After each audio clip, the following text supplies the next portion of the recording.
BBC Urdu के इस Facebook live में आप सबका खैर मक़दम है। आज जिस बारे में हम बात करने जा रहे हैं वो एक ऐसा मौजू है जिस पर हमारे जो पढ़ने देखने सुनने वाले हैं वो हमेशा ये कहते हैं कि हम ज़्यादा इनफ या काफ़ी कवरेज उसकी नहीं करते। कश्मीर के बारे में बात करेंगे और मैं ये वैसे कहती चलूँ कि बीबीसी एज अ होल और बीबीसी उर्दू कश्मीर के बारे में जब जब खबरें होती हैं हम उसे कवर करने की कोशिश करते हैं, उस पर बात करने की कोशिश करते हैं। अभी हाल ही में कश्मीर में तशद्दुद के वाक़यात में किसी हद तक इजाफा हुआ है। अभी इसी हफ्ते जनूबी कश्मीर का जो एक इलाका है चारूरा, वहाँ एक इनकाउंटर हुआ सिक्योरिटी फोर्सेस और मिलिटेंट्स के दरमियान, शिद्दत पसंदों के दरमियान। और वहाँ जो आसपास के गांव हैं वहाँ से कुछ लड़के आए और उन्होंने सिक्योरिटी फोर्सेस पर पथराव किया। सिक्योरिटी फोर्सेस की रिटेलिएटरी फायरिंग में उनमें से कुछ मारे गए। और ये पहली दफ़ा नहीं है कि ऐसा हुआ है, ऐसा पहले भी हुआ है।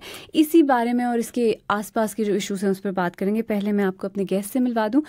श्रीनगर से हमारे साथ फ़हद शाह स्काइप के ज़रिए मौजूद हैं। फ़हद एक सहाफ़ी हैं, जर्नलिस्ट हैं और एक ऑनलाइन जर्नल कश्मीर वाला के एडिटर हैं।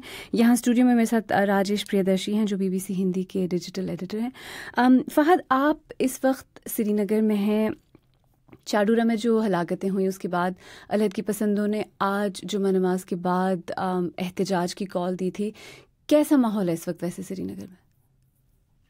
उन्होंने जो कॉल दी थी, उन्होंने प्रोटेस्ट के लिए कॉल दी थी आलिया, और आज जो है बहुत से इलाकों में प्रोटेस्ट हुए हैं। बहुत से इलाकों में पथराव भी हुआ है। कुछ इलाकों में जैसे सोपोर में प्रोटेस्ट हुए हैं, बिजबिहारा, साउथ कश्मीर।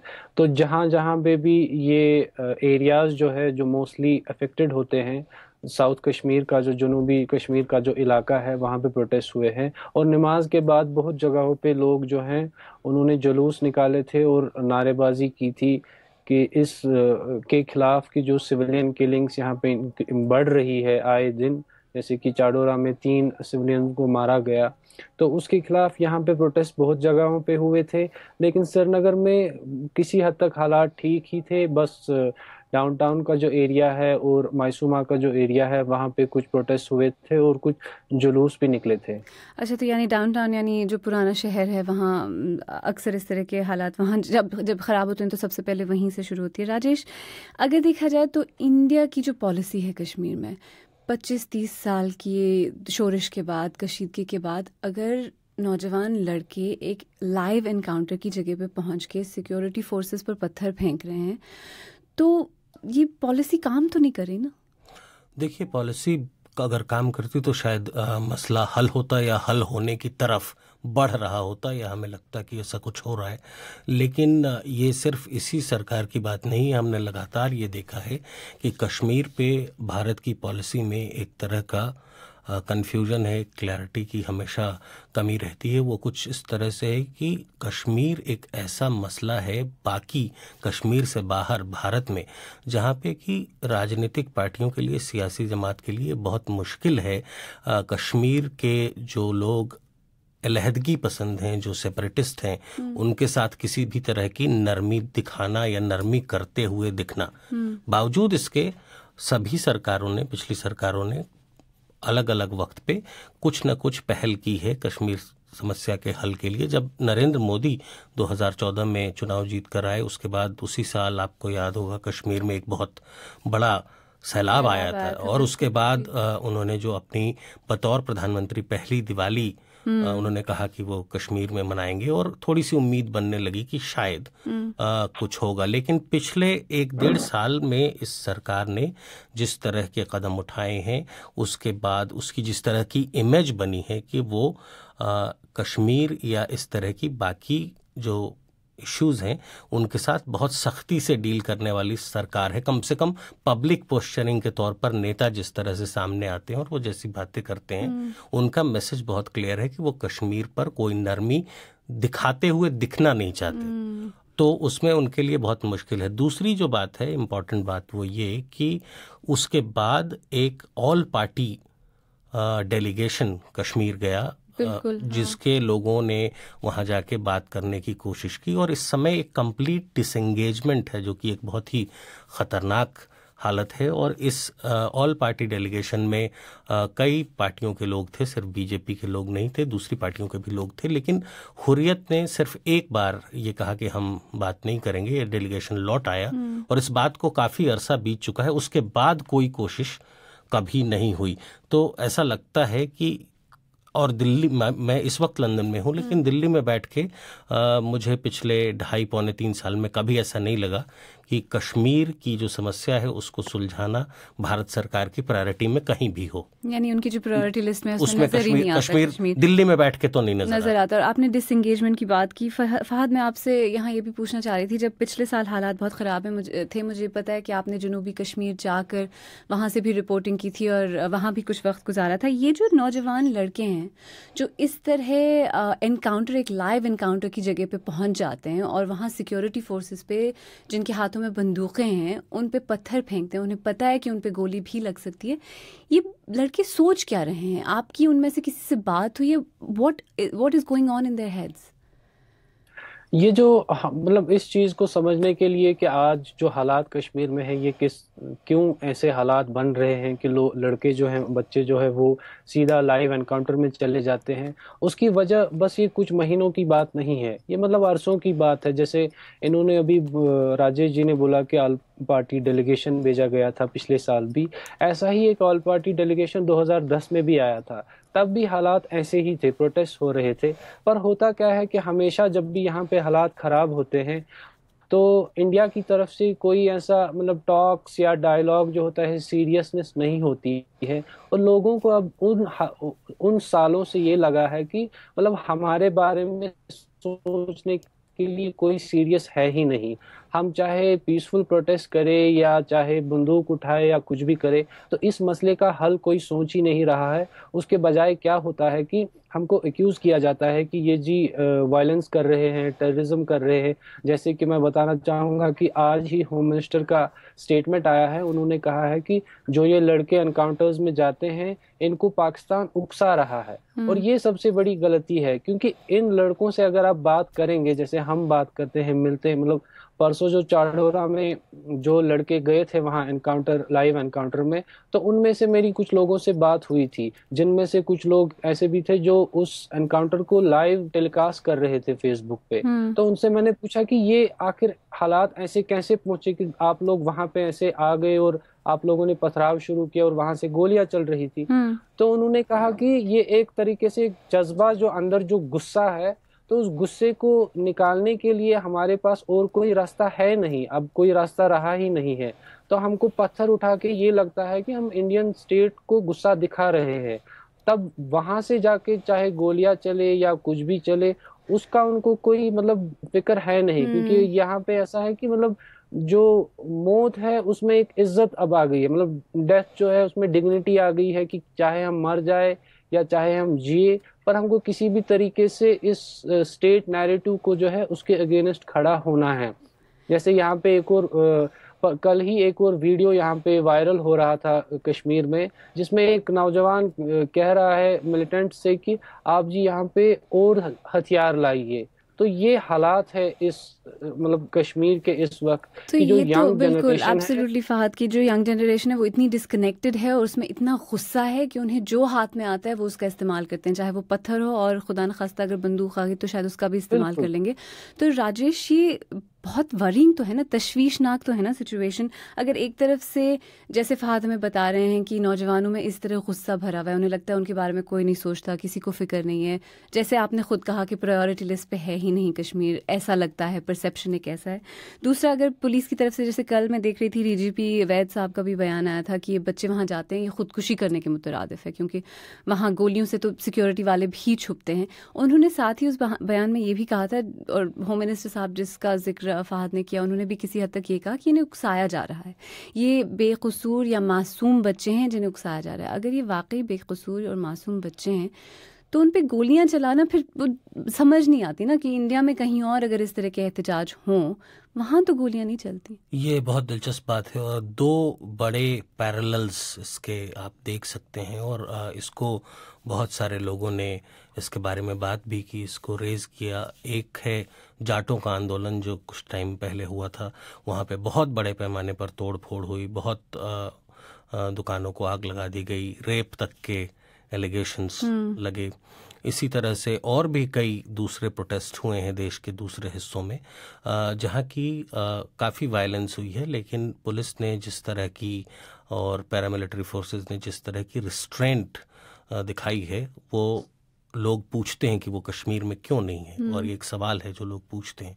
और जो कश्मीर में सख्त दिखने की सरकार की जो पॉलिसी है, उसी पॉलिसी के तहत लेकिन आप ये भी देखेंगे कि जब पैलेट गन्स का इस्तेमाल हो रहा था और जब बच्चे और बच्चियों की आंखों में वो पैलेट्स जा रहे थे और उनकी आंखों की रोशनी जा रही थी, और उसके बाद जो एक तरह का ह्यूमन राइट एक्टिविस्ट का और जर्नलिस्टों का और बाकी लोगों का जो प्रेशर बना, उसके बाद ये भारत सरकार ही थी जो एम्स के डॉक्टरों को वहाँ भेज रही थी और उनकी सर्जरी भी हो रही थी।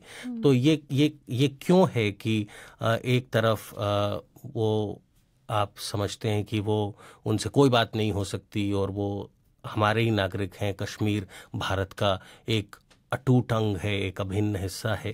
तो कश्मीर के जो लोग हैं वो भी भारत के नागरिक हैं और उनके भी वही अधिकार हैं जो दूसरे लोगों के हैं। ये इसमें एक तरह का हमेशा एक गैप है जिसकी तरफ बहुत सारे लोग पॉइंट आउट करते हैं, और वो मेरा ख्याल है कि कश्मीर की प्रॉब्लम एसेंशियली एक पॉलिटिकल प्रॉब्लम है और कोई ना कोई पॉलिटिकल स्पेस, कोई ना कोई पॉलिटिकल एंगेजमेंट चाहिए। कश्मीर में बहुत सारा वक्त ऐसा रहा है, अटल बिहारी वाजपेयी का ज़माना था, मुफ्ती मोहम्मद सईद जब चीफ मिनिस्टर थे तो हीलिंग टच का एक पूरा का पूरा प्रोसेस चल रहा था कश्मीर में, और बीच बीच में कश्मीर में ऐसे मौके आए हैं, ऐसा वक्त आया है जब रिलेटिवली काफ़ी पीसफुल रहा है सब कुछ। और वो मेरे ख्याल से एक तरफ से लड़कों की पत्थरबाजी और दूसरी तरफ से आर्मी की फायरिंग और इसका लगातार चलते रहना किसी भी नेशन स्टेट के की पॉलिसी के हिसाब से ये लॉन्ग टर्म ना तो सस्टेनेबल है और ना सही है। बिल्कुल, और जैसा कि आपने कहा कि रिलेटिव पीस के पीरियड्स आते हैं, लेकिन जैसा कि आपने कहा मसला पॉलिटिकल है और जब तक शायद उसका हल नहीं होगा, जो उसका रूट कॉज है, तब तक ये पीसफुल और फिर वायलेंस और इस तरह के साइकिल्स में हम फंसे रहेंगे। बहुत सारे लोग हमारे फेसबुक लाइव को इस वक्त देख रहे हैं। इनफैक्ट इंडिया के ज़ेर इंतज़ाम कश्मीर से बहुत सारे लोग हमारे फेसबुक लाइव को देख रहे हैं। तारिक भट्ट साहब, मुश्ताक साहब, फ़िरोज़ लोन साहब, अथरवानी साहब, शौकत परे साहब, इन सब ने अपने ख़यालात का इजहार किया है। BBC की इस कोशिश को सराहा भी है, और इसके साथ ही जो एक इंसानी हुकूक के हवाले से इंडियन फोर्सेस पर वहाँ या सिक्योरिटी फोर्सेस पर वहाँ इल्ज़ामात लगते हैं, उनको किसी हद तक दोहराया है। लेकिन यहाँ मैं एक कमेंट यहाँ पढ़ना चाह रही थी जो अगर मुझे अब मिल जाए, क्योंकि शायद वो ऊपर चला गया है। यासिर मजीद साहब वो ये लिखते हैं कि इंडिया ये जो पथराव होता है उसकी वजह के बारे में सोचने की बजाय हमेशा पाकिस्तान पर इल्ज़ाम क्यों लगाता है, और इस पर भी हम थोड़ी बात आगे चलकर करेंगे। और एक और यहाँ दरअसल नाम उनका शौकत खान साहब था, आई थिंक, उन्होंने लिखा था कि अगर स्कॉटलैंड में रेफरेंडम हो सकता है तो कश्मीर में रेफरेंडम क्यों नहीं हो सकता, क्योंकि अगर हम असल मसले की बात करें तो बात वहीं आके रुकती है। लेकिन फ़हद, हम अभी इंडिया की बात कर रहे थे और इंडियन पॉलिसीज़ की बात कर रहे थे और इंडिया की लीडरशिप की बात कर रहे थे। किसी हद तक कश्मीर के जो इस वक्त हालात हैं वो कश्मीर की जो अपनी लीडरशिप है उसकी नाकामी और उसके फेलियर की भी तो एक बात है ना, कि वो लीडरशिप चाहे सेपरेटिस्ट हो, अलहदगी पसंद हो या फिर प्रो इंडिया हो, ऐसा लगता है कि जो लीडरशिप है उसकी नाकामी है ये। देखिए, ऐसा भी तो ऐसी बातें यहाँ पे उठती है और कहा भी जाता है बार बार। मतलब मैं एक चीज़ अपने पर्सनल एक्सपीरियंस से दोहराना चाहूँगा कि जब जुलाई के महीने में मैं जनूबी कश्मीर में कवर कर रहा था, तो वहाँ पे एक लड़का था 22 साल का, जो उसको पुलिस की गोली से जो मारा गया था, और उसके बाई ने हमसे ये कहा घर पे कि आप जाके इन लीडरान से कहे कि इस साल आप ये हड़ताल, ये जो चल रहा है प्राइसिंग जो है, इसको बंद ना करे किसी भी कीमत पे, आप इसको चालू रखे जब तक ना कोई हल हो, जब तक ना कोई चीज इसका कोई नतीजा हो। तो फिर क्या होता है, जब कुछ महीनों के बाद वो हड़ताल जो है आहिस्ता आहिस्ता से थम गई और फिर जो सब जिंदगी जो है वो मामूल पे आ गई, नॉर्मल सी यहाँ पे रिटर्न क्या ही हुई है, अभी भी हालात खराबी है।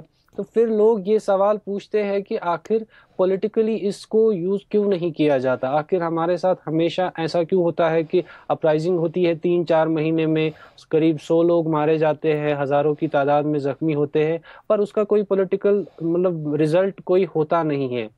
और ये तो जाहिर सी बात है कि जो लीडर है, जो इस चीज के मतलब सरबराह है, जो इस चीज के जिनको लोगों ने जिनको चुना है या लोग जिनको मानते हैं, उनकी ये जिम्मेदारी बनती है कि वो भी देखे और वो भी इंट्रोस्पेक्ट करे कि आखिर हम कहीं पे कोई गलती तो नहीं कर रहे हैं। इतने सालों से हमारा रिजल्ट क्या आ रहा है? अगर इतने लोग की जान चली गई है या इतना नुकसान हो गया है, तो उसके बदले हमें आखिर पॉलिटिकली क्या मिला है आज तक? क्या हमको अपना जो नजरिया है या अपना जो तरीका है वो बदलना चाहिए? बिल्कुल। और अगर कश्मीरी लीडरशिप को इंट्रोस्पेक्ट करने की ज़रूरत है, राजेश आपको क्या लगता है, क्या इंडिया में कश्मीर पॉलिसी, आई नो आपने कहा कि प्रायोरिटीज़ में नज़र नहीं आती, लेकिन क्या इंडिया में भी कश्मीर पॉलिसी को री इमेजिन करने की ज़रूरत है, उसको एक रीथिंक की ज़रूरत है कि यार ऐसे तो कुछ बदल नहीं रहा, इतने साल हो गए, हालात मज़ीद ख़राब हो रहे हैं? बिल्कुल, इसमें कोई शक नहीं है। और कश्मीर की जो पूरी की पूरी अपराइजिंग है और वहाँ के लोगों का जो गुस्सा है, कंप्लीट एक तरह के आइसोलेशन में है कश्मीर। और ऐसा लगता है देश के जो बाकी लोग हैं, ये इस तरह के पॉलिटिकल प्रेशर दो ही तरीके से बनते हैं। देखिए, आप जो कह रही हैं वो कि रीथिंक की ज़रूरत तो है, लेकिन वो रीथिंक कैसे होता है? वो रीथिंक कैसे होता है कि या तो मीडिया का प्रेशर हो सरकार के ऊपर, या फिर पब्लिक ओपिनियन, सिविल सोसाइटी का प्रेशर हो, पब्लिक ओपिनियन हो। फिलहाल जिस तरह की सरकार की पॉलिसीज हैं और जिस तरह से चीज़ें देश में हो रही हैं, कश्मीर के अलावा बाकी भारत में, वो उनका जो रुख है और उनका जो रवैया है, उसमें कश्मीर को लेकर किसी तरह का पॉलिटिकल सोल्यूशन निकालने की कोई मैग्नामिटी दिखाना या कोई जनरसिटी दिखाना सरकार करेगी, उसकी गुंजाइश अभी फ़िलहाल बहुत कम दिखती है मुझे। ये मौजू ऐसा है राजेश और फहद, अगर हम अगले 1 घंटे भी बैठकर इस पे बात करें तो शायद करते रहें, लेकिन I just want to end with हमारे जो अथरवानी साहब हैं कश्मीर से, इन्होंने लिखा है कि इंडिया को कश्मीर का जो मसला है उसको पाकिस्तान के प्रिज्म से देखना शायद बंद करना चाहिए। ऑन दैट नोट, बहुत बहुत शुक्रिया राजेश, बहुत शुक्रिया फहद हमारे साथ ये वक्त गुजारने का। आप सबका बहुत शुक्रिया। कश्मीर से आप हमारा फेसबुक लाइव देखते रहे और आपने कमेंट्स किए, बहुत बहुत शुक्रिया। बाकी सबका भी हमारे साथ ये वक्त गुजारने का बहुत शुक्रिया। अगर आपको ये फेसबुक लाइव पसंद आया हो तो इसे लाइक कीजिए, शेयर कीजिए, कमेंट कीजिए। दोबारा फिर हाजिर होंगे।